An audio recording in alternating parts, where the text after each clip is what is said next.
جس نے اپنا مال اللہ کے رضا کے لیے خرچ کر دیا، قربان کر دیا، اللہ نے اس کے لیے بڑے اجر و ثواب کے وعدے کیے۔ اور کیونکہ یہاں مال کا ذکر ہے تو سرکار نے مزید اس کی وضاحت کر دی، سب میرے صحابہ کان کھول کے سن لو، مجھے کسی کے مال نے زندگی میں اتنا نفع نہیں دیا جتنا ابو بکر صدیق کے مال نے دیا۔ کلمہ پڑھا تو 40,000 سونے کے سکے تھے آپ کے پاس نقد، سرکار کے قدموں میں ڈھیر کر دی۔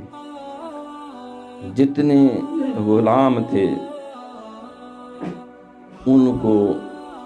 منہ بولی قیمتیں دے دے کر 10,000 سونے کے سکے،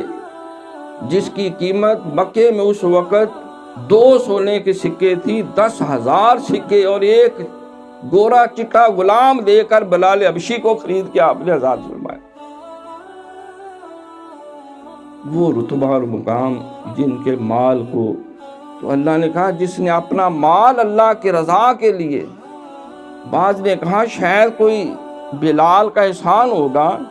اس احسان کو اتارنے کے لیے آج ابو بکر اتنا خطیر مال اور رقم خرچ کر رہے ہیں۔ اللہ نے کہا نہ، اس کا کوئی احسان ابو بکر صدیق کے اوپر نہیں، اس نے یہ مال خرچ کیا صرف اپنے رب کو راضی کرنے کے لیے۔